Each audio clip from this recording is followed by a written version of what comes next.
नमस्कार प्यारे बच्चों, स्वागत है आप सभी का मिंट टॉक इंडिया में। आज के इस वीडियो में हम आपके कक्षा 4 हिंदी की पाठ्यपुस्तक रिमझिम का पाठ नंबर 11 पढ़क्कू की सूझ को समझने वाले हैं। अब ये जो चैप्टर है आपका, ये अगर आपको याद है, आपके पिछले स्टैंडर्ड में क्लास 3 में आपने मिर्च का मज़ा नाम के एक बहुत ही मजाकिया, बहुत ही फनी पोयम को पढ़ा था, जिसे लिखा था श्री रामधारी सिंह दिनकर ने। तो ये जो पोयम है आपकी पढ़क्कू की सूझ, ये कविता भी श्री रामधारी सिंह दिनकर ने ही लिखी है और ये कविता भी बहुत ही मज़ेदार कविता है। इस कविता को हम बहुत सारे चित्रों के साथ और शब्दार्थ के साथ अच्छे से समझने वाले हैं। तो सबसे पहले हमारे कविता का शीर्षक पढ़क्कू। पढ़क्कू कौन होता है? पढ़क्कू वो होता है जो बहुत ज़्यादा पढ़ाई लिखाई करने का शौक रखता है। Who is a studious person. आपके क्लास में भी ज़रूर ऐसे बच्चे होंगे जो हमेशा अपने हाथ में बुक्स लेके बैठे रहते होंगे। यहाँ तक कि गेम्स पीरियड में भी वो खेलना कम और पढ़ना ज़्यादा पसंद करते होंगे। म्यूज़िक में भी या फिर ड्राइंग में भी उनको उतना इंटरेस्ट नहीं होता जितना पढ़ाई करने में होता है। तो वैसे तो पढ़ाई लिखाई करना अच्छी बात होती है, लेकिन बाकी चीज़ों के बारे में इंटरेस्ट ना होना वो भी क्या ठीक है? मुझे नहीं लगता। तो पढ़क्कू वो होता है जो बहुत ज़्यादा पढ़ाई लिखाई करता है, जो लेकिन अब पढ़ाई करेंगे तो बहुत सारी नई नई चीज़ें सीखेंगे भी। उन्हें हम जैसे आम लोगों से बहुत एक्स्ट्रा नॉलेज होता है, क्योंकि वो पढ़ते रहते हैं, बहुत नई नई चीज़ें सीखते रहते हैं। तो इस सीखने की वजह से उनमें एक अलग तरीके की बुद्धिमानी या फिर होशियारी आ जाती है, क्योंकि उसके पास एक्स्ट्रा नॉलेज जो होता है। तो उसे कहते हैं सूझबूझ का होना, इंटेलिजेंस का होना। तो इस कविता में हम एक ऐसे बच्चे के बारे में पढ़ने वाले हैं जो बहुत पढ़ाई लिखाई करता है, उसे बहुत चीज़ का नॉलेज है और वो अपने इस नॉलेज का इस्तेमाल दुनिया की हर चीज़ में करना चाहता है। उसके मन में बहुत सारे क्वेश्चंस रेज होते हैं। अपने आसपास की चीज़ों को देखकर भी वो बहुत अलग अलग तरीके के सवालों को पूछता रहता है। तो जैसे इस फोटो में आप देख सकते हैं, ये बच्चा कुछ पढ़ के बहुत ही आश्चर्यचकित हो रहा है। मान लीजिए फॉर एक एग्जाम्पल, एक बहुत ही विंडी डे है, बहुत ही हवा चल रही है बाहर। अब हवा चल रही है, हवा क्यों चल रही है? इतने जोर जोर से हवा को कौन चलाता है? हवा कैसे बहती है? इस तरीके के बहुत सारे सवाल पढ़क्कू लोगों के मन में आते हैं। तो अगर ऐसी हवा में हम बाहर जाएंगे तो हमें सर्दी लग जाएगी। ये तो बड़ी आम बात है, सबको पता है। लेकिन हमें सर्दी लग गई, हम चुपचाप घर में नाक पोंछते बैठे हैं। पढ़क्कू लोग सोचते रहते होंगे कि हमें जब सर्दी लगती है हमारी नाक लाल क्यों हो जाती है, और हमारे नाक से जो पानी आता है वो पानी नाक के अंदर कैसे आता होगा। तो इस तरीके के अजीब अजीब से सवाल आते हैं पढ़क्कू लोगों के दिमाग में। तो इस कविता में भी हम एक ऐसे पढ़क्कू के बारे में पढ़ने वाले हैं जो इस तरीके का एक अजीब सा सवाल अपने दिमाग में लेके बैठा है। तो चलिए पढ़ते हैं कि वो सवाल क्या है। एक पढ़क्कू बड़े तेज थे, तर्कशास्त्र पढ़ते थे, जहां न कोई बात वहां भी नई बात गढ़ते थे। बहुत ही तेज होने का मतलब इंटेलिजेंट होना, बुद्धिमान होना। पढ़क्कू बहुत ही इंटेलिजेंट था और वो तर्कशास्त्र पढ़ता था। तर्कशास्त्र क्या होता है? तर्क सबसे पहले आप मतलब जान लीजिए, किसी बात को साबित करने के लिए हम जो जो लॉजिक्स देते हैं, रीज़न बताते हैं, आर्ग्यूमेंट करते हैं, उसे कहते हैं तर्क। और ये जो शब्द है आपका तर्क शास्त्र, ये 2 शब्दों से बना है। तर्क करने का मतलब कि किसी भी टॉपिक को अगर मैं साबित करना चाहता हूँ कि यहाँ पे नदी में पानी बहुत ही गहरा है, अब वो क्यों गहरा है? क्या मैंने नाप के देखा है? क्या मैंने कहीं पे पढ़ा है? तो ये जो रीजंस हुए, इन रीज़न को जब हम दूसरों को बताते हैं तो हम तर्क कर रहे हैं, हम अपने लॉजिकल रीज़न से आर्ग्यूमेंट्स कर रहे हैं। और शास्त्र होता है किसी चीज़ की पढ़ाई करना, सब्जेक्ट। तर्कशास्त्र एक ऐसा विषय है जिसमें तर्क करने की विद्या सिखाई जाती है। तो ये जो पढ़क्कू है हमारे, ये तर्कशास्त्र पढ़ते थे और क्योंकि इनमें बहुत ज़्यादा नॉलेज था, तो जहाँ पे कोई बात ही नहीं होती थी, जैसे हमारी आँखों में मिर्ची खाने से पानी कैसे आ जाता है, दूसरे टाइम पे तो पानी नहीं आता, ऐसी अजीब अजीब से बातों में भी जहाँ कोई बात नहीं होती थी, वहाँ भी वो नई बात गढ़ते थे। गढ़ने का मतलब होता है बनाना, नई बात वो बना बना के दूसरों को बताते रहते थे। एक रोज, रोज का मतलब एक दिन, वे पड़े फिक्र में, फिक्र में मतलब चिंता में। एक रोज वे पड़े फिक्र में, समझ कुछ ना पाए, बैल घूमता है कोल्हू में, कैसे बिना चलाए। उनको एक टेंशन हो गई एक बात की। उन्होंने एक कोल्हू के बैल को देखा। कोल्हू क्या होता है? कोल्हू एक ऐसा यंत्र होता है, एक इंस्ट्रूमेंट टाइप का चीज़ समझ लीजिए, जिसमें हम सरसों, तिल आदि का तेल निकालते हैं। जैसे आपने ज़रूर अपने घर में मोटार एंड पेस्टल देखा होगा, ओखली देखी होगी, तो उसमें मम्मी छोटे छोटे से या फिर थोड़े अमाउंट में अदरक या फिर कुछ भी मसाले कूटती है, पाउडर बनाती है। तो ऐसे ये कोल्हू भी एक बहुत बड़ा सा यंत्र होता है। आप यहाँ पे फोटो में भी देख पा रहे हैं। इसके अंदर सरसों के दाने डाले जाते हैं, मतलब मस्टर्ड सीड्स, और इनको अगर कोई ज़ोर ज़ोर से हिलाए इस डंडे से, मोटे से भारी लोहे के डंडे से, तो सरसों में से सरसों का तेल निकल के बाहर बहने लगता है और उसे हम कलेक्ट करके डब्बों में डाल के बेच सकते हैं। तो ये जो कोल्हू का बैल होता है, ये क्या करता है? ये जो डंडा है ना, यहाँ से इस बैल को रस्सी डाल के कनेक्ट कर दिया जाता है, और इस बैल का काम होता है कि अपने पाथ में यहाँ पे ऐसे गोल गोल गोल गोल घूमना।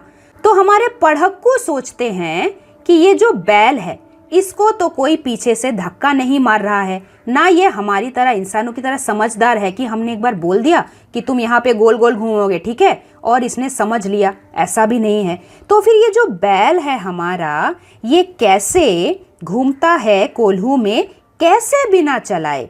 इसके फिक्र में, चिंता में एक दिन हमारे पढ़क्कू इसी फिक्र में बैठ गए और वो कुछ समझ नहीं पा रहे थे।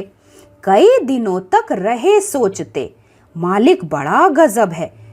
हमारे पढ़क्कू बहुत दिनों तक यही सोचते रहे कि इस बैल का जो मालिक है, ओनर है, वो बहुत ही गजब है। गजब मतलब बहुत ही विचित्र है, जरूर कोई स्पेशल इंसान है। क्यों ऐसा? क्योंकि सिखा बैल को रखा इसने, निश्चय कोई ढब है। क्योंकि इसके मालिक ने, बैल के मालिक ने ज़रूर इस बैल को बहुत ही स्पेशल कोई तरीका सिखा रखा होगा। ढब मतलब तरीका, तरकीब, कि भाई इसी रास्ते से तुम चलोगे, इसका कोई स्पेशल निंजा टेक्निक ज़रूर इसके मालिक ने बैल को सिखा रखा होगा। निश्चय मतलब ज़रूर सिखा रखा होगा, ढब यानी कि तरकीब सिखा रखा होगा। तो आखिरकार एक दिन पढ़क्कू जी ने मालिक से पूछ ही लिया। आखिर एक रोज एक दिन मालिक से पूछा उसने ऐसे, अजी बिना देखे लेते तुम जान भेद यह कैसे? कि भाई बिना देखे तुम ये भेद, भेद मतलब राज की बात, कोई सीक्रेट बात, रहस्य की बात जो हम सबको नहीं पता लेकिन तुम्हें पता है। वो कौन सी राज की बात है? कि आखिर कि बिना देखे, बिना उस बैल को देखे तुम कैसे जान लेते हो ये राज की बात। अब मालिक तो घर के अंदर बैठा रहता है, वो तो हर टाइम बैल को आके यहाँ पे खड़े खड़े देखता नहीं रहता ना कि बैल क्या कर रहा है। तो बिना देखे तुम मालिक ये कैसे जान लेते हो? कि क्या जानना है? कोल्हू का यह बैल तुम्हारा चलता या अड़ता है? कि तुम्हारा ये जो बैल है ये सच में अपना काम कर रहा है, ये क्या चल रहा है? क्योंकि चलना ही तो इसका काम है, ये चलेगा तभी तो सरसों पिसेगी और इसमें से तेल बाहर आएगा। ये बैल चल रहा है या फिर अड़ के खड़ा है? अड़ने का मतलब होता है कि जिद करना, रुक जाना। रहता है घूमता, खड़ा हो या पागुर करता है? कि तुम्हारा जो बैल है ये सच में क्या गोल गोल घूम रहा है, चुपचाप खड़ा तो नहीं है, या फिर चुपचाप खड़ा होके पागुर तो नहीं कर रहा। पागुर करना मतलब कि जुगाली करना। जैसे आपने ज़रूर अपने आसपास किसी गाय को या फिर बकरी को देखा होगा, यहाँ से बैठ के घास चबाए जा रही है, चबाए जा रही है, चबाए जा रही है, कंटिन्यूस, बस उसका मुंह चल रहा है। ये कैसा क्यों होता है? तो यहाँ पे आपके लिए थोड़ा सा एक्स्ट्रा नॉलेज। ये जो घास खाने वाले जानवर होते हैं ना, इनके हमारी तरह एक पेट नहीं होता, इनके 3-3 पेट होते हैं, 3 स्टमक्स। तो वो जब घास खाते हैं वो बराबर में बहुत सारे क्वांटिटी में घास खा के अपने एक सबसे बड़े वाले पेट में यहाँ पे स्टोर कर लेते हैं। ठीक है, उसके बाद पूरा घास इन्होंने निगल निगल के खा लिया। उसके बाद वो आराम से एक जगह पे कोने पे बैठ जाती है, इन्हीं घास को वापस अपने मुंह पे लेकर आती है, फिर बैठ के वो पागुर करती है बैठ के, और फिर पागुर करके उसको अच्छे से चबा चबा के पेस्ट बना के फिर से वो निगलती है और उसके दूसरे वाले पेट में वो पहुंचता है। आप जब अपने 7th स्टैंडर्ड में जाएंगे ना तो काऊ का डाइजेस्टिव सिस्टम पढ़ेंगे और डिटेल में आपको समझ में आएगा। तो हमारे पढ़क्कू को जो डाउट हो रहा था कि हमारा जो कोल्हू का बैल है वो बिना चलाए एक तो चलता कैसे है, और चलो हमने मान भी लिया कि वो चल रहा है, तो फिर ये मालिक को कैसे पता, ये सीक्रेट चीज़ कैसे पता कि सच्ची में हमारा जो बैल है कोल्हू का बैल वो घूम रहा है, चुपचाप खड़ा तो नहीं हो गया या फिर खड़े खड़े पागुर तो नहीं करता है। मालिक ने क्या जवाब दिया? मालिक ने कहा, अजी इसमें क्या बात बड़ी है, नहीं देखते क्या गर्दन में घंटी एक पड़ी है। मतलब कि मालिक ने कहा कि इसमें क्या बड़ी बात हो गई, क्या तुम्हें दिखाई नहीं देता इसके गले में एक घंटी है, घंटी यानी कि बेल। बेल जब बजेगी, अगर ये चलेगा चलेगा तो क्या होगा, इसका सिर हिलेगा, मुंडी हिलेगी, और हिलने से क्या होगा, घंटी भी हिलेगी, टंग टंग टंग टंग की साउंड आएगी। तो मालिक ने भी वही बोला कि इसमें ज़्यादा कोई स्पेशल चीज़ नहीं है, तुम देखते नहीं क्या इसके गले में एक घंटी बांध के रखी है मैंने, और घंटी बांध के रखने से क्या होगा, जब तक यह बजती रहती है मैं ना फिक्र करता हूँ। मालिक ने कहा कि जब तक ये घंटी बजती है मैं कुछ भी चिंता नहीं करता, क्योंकि मुझे पता है घंटी बज रही है मतलब बैल चल रहा है, और चल रहा है मतलब तेल निकल रहा है कोल्हू से। उसके बाद मालिक बोलता है, हाँ जब बजती नहीं दौड़कर तनिक पूंछ धरता हूँ। मतलब कि जब बजना बंद हो जाती है घंटी तब मैं दौड़ के जाता हूँ, और तनिक, तनिक मतलब थोड़ा सा, मैं उसके पूंछ को पकड़ लेता हूँ। धरने का मतलब है कि पकड़ लेना। अब काऊ का जो पूंछ होता है वो बहुत ही सेंसिटिव होता है, मतलब कि अगर आपने ध्यान से देखा, अगर एक मक्खी भी बैठ जाए ना उसके पूंछ पे तो भी वो पूंछ हिला देगी, इतना सेंसिटिव होता है। और दौड़कर जब मालिक पूंछ उसका पकड़ लेता है तो बैल को पता चल जाता है कि अरे अरे अरे, मुझे तो घूमना था, मैं तो चुपचाप खड़ा था, मैंने घूमना बंद कर दिया, इसीलिए मालिक ने मुझे आके पकड़ लिया। तो जब मालिक दौड़कर बैल की पूंछ को पकड़ लेता है तब बैल दोबारा चलना शुरू कर देता है। तो वही मालिक ने बोला कि इसमें कुछ ज़्यादा स्पेशल चीज़ नहीं है, जब तक घंटी बज रही है मैं घर के अंदर से सुन पा रहा हूँ और मैं जान लेता हूँ कि बैल मेरा चल रहा है, और जब घंटी बजना बंद हो जाती है मैं दौड़कर उसकी पूंछ को पकड़ लेता हूँ, बैल दोबारा चलना शुरू कर देता है। फिर पढ़क्कू ने क्या बोला सुनकर, कहाँ पढ़क्कू ने सुनकर तुम रहे सदा के कोरे। अब पढ़क्कू को तो अपना नॉलेज दिखाना था बैल के मालिक के सामने। उसने बोला, तुम सदा के, हमेशा के बुद्धू ही रहोगे। कोरे होने का मतलब मूर्ख, बेवकूफ होना। अब पढ़क्कू ने ऐसा क्यों बोला? पढ़क्कू को अपना खुद का नॉलेज शो ऑफ जो करना था। पढ़क्कू ने बोला, बेवकूफ, मंतिक की बातें समझ सकोगे थोड़े। मंतिक होने का मतलब है कि जो तर्कशास्त्री होता है, जो तर्कशास्त्र पढ़ता है। तो यहाँ पे पढ़क्कू अपने बारे में बोल रहा है कि मेरी बात थोड़ी तुम समझ में पा रहे हो कि एक्चुअली मैं क्या बताना चाहता हूँ तुमको। मंतिक की बातें, मेरी बातें समझ सकोगे थोड़े, कि मैं जो बोलना चाहता हूँ वो तुम थोड़े ही समझ पाओगे, क्योंकि तुम तो हमेशा के बेवकूफ़ ही रहोगे, तुम मेरे जैसे इंटेलिजेंट थोड़े बनोगे।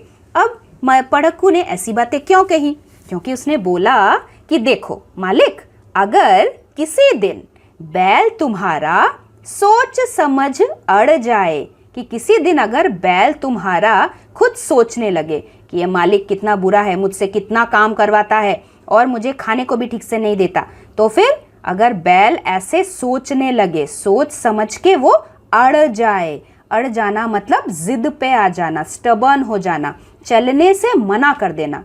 किसी दिन अगर बैल ने कोल्हू में चलने से अड़ जाए, चलने से मना कर दे, तो क्या होगा? चले नहीं, बस खड़ा खड़ा गर्दन को खूब हिलाए। मतलब अगर वो नहीं चले, उसे सिर्फ घंटी की आवाज ही तो निकालनी है, बस खड़ा खड़ा वो गर्दन को बहुत हिलाता रहे, तो क्या होगा, घंटी में से टुंग टुंग टुंग टुंग की साउंड बजती रहेगी और इस मालिक को क्या लगेगा, अरे वाह, घंटी की साउंड आ रही है, मतलब मेरा बैल चल रहा है। तो पढ़क्कू को लग रहा था कि उसकी तरह अगर बैल भी किसी दिन इंटेलिजेंट हो जाए और वो चलना बंद कर दे, सिर्फ खड़ा खड़ा ही अपने गर्दन को हिलाता रहे, तो मालिक को थोड़े पता चलेगा कि बैल खड़ा है कि बंद हो गया है चलना। घंटी टुन टुन खूब बजेगी, तुम ना पास आओगे, क्योंकि तुम्हें तो लगेगा कि बैल चल रहा है, तुम तो उसके पास नहीं जाओगे। मगर बूंद भर तेल सांझ तक भी क्या तुम पाओगे। बूंद भर तेल मतलब थोड़ा सा भी, एक बूंद भी, एक ड्रॉप भी सरसों का तेल सांझ तक मतलब इवनिंग तक क्या तुम्हें मिलेगी, क्योंकि अगर ये गाय चलेगी नहीं तो कोल्हू कैसे चलेगा और तेल कैसे निकलेगा सरसों के बीजों में से। तो वही पढ़क्कू ने बोला, अगर ये बैल खड़ा होके ही अपनी घंटी को हिलाता रहे, चले नहीं, तो बूंद भर तेल भी शाम तक क्या तुम पाओगे। मालिक हंसते हुए बोला। मालिक थोड़ा हंसा और बोला कि पढ़क्कू जाओ, सीखा है यह ज्ञान जहाँ पर वहीं इसे फैलाओ। कि अरे इतनी बड़ी बात, इतने सोच विचार करने की शक्ति पढ़क्कू तुम्हारे पास ही है। तो ये जो पढ़क्कू है, इसे मालिक बोल रहा है कि तुम जाओ, तुमने जहाँ से ये सीखा है, ये क्वेश्चन करने का, ये अलग अलग आइडियाज़ लगाने का जो ज्ञान है, नॉलेज है, जहाँ से तुमने सीखा है, तुम वही इसे फैलाओ, वहीं पे जाके इसे अप्लाई करो और दूसरों को सिखाओ। यहाँ सभी कुछ ठीक ठाक है, मतलब अभी मेरे कोल्हू में सब नॉर्मल चल रहा है, कुछ भी गड़बड़ नहीं हुई है, सब ठीक ठाक है। यह केवल माया है। माया मतलब भ्रम, कि ये हमारी सोच है, हम ऐसा सोच रहे हैं। ये पढ़क्कू आप ऐसा सोच रहे हो कि बैल चुपचाप खड़ा होके आइडिया लगाएगा, चीटिंग करेगा और चलेगा नहीं, लेकिन असली में बैल ऐसा नहीं कर सकता। क्यों नहीं कर सकता? बैल चीटिंग क्यों नहीं कर सकता? क्योंकि बैल हमारा नहीं अभी तक मंतिक पढ़ पाया है, क्योंकि बैल पढ़क्कू की तरह बुक्स नहीं पढ़ पाया है और उसे इस तरीके से खड़े खड़े घंटी बजाना और मालिक को चीट करना, चीटिंग करना अभी तक बैल सीख नहीं पाया है। मंतिक पढ़ पाया है मतलब अभी तक बैल हमारा तर्क करने की विद्या, आर्ग्यूमेंट्स करने की विद्या को नहीं सीख पाया है। इसका मतलब क्या हुआ कि पढ़क्कू ने खुद सोचा कि अच्छा अगर बैल खड़े खड़े ये करने लगे तो क्या होगा, लेकिन बैल को उतना दिमाग थोड़ी है। बैल को जो काम करने को बोला गया है बैल वही करेगा। इतना दिमाग तो हम इंसानों में ही होता है और इसीलिए इंसान बाकी दुनिया के हर प्राणी से सबसे श्रेष्ठ होते हैं और इसीलिए हमें हमारे दिमाग का इस्तेमाल, हमारी पढ़ाई का इस्तेमाल अच्छी चीज़ों को करने के लिए करना चाहिए। Moral of the story is that. और इस मज़ेदार कविता को लिखा है श्री रामधारी सिंह दिनकर जी ने। तो यहीं पे हम हमारा पार्ट 1 वीडियो ख़त्म करते हैं। पार्ट 2 वीडियो में हम इस पार्ट के प्रश्नों को हल करेंगे, जिसका लिंक आपको इसी वीडियो के नीचे डिस्क्रिप्शन बॉक्स में मिल जाएगा। वैसे तो मैंने आपको पोएम को अच्छी तरीके से समझाया है, लेकिन फिर भी अगर आपके मन में कोई डाउट है या फिर क्वेश्चन है, आप मुझे कमेंट बॉक्स में पूछ सकते हैं। तब तक के लिए धन्यवाद एवं आपका दिन शुभ रहे। Thanks for watching and do like, share, subscribe our channel Mint Talk India for more upcoming videos.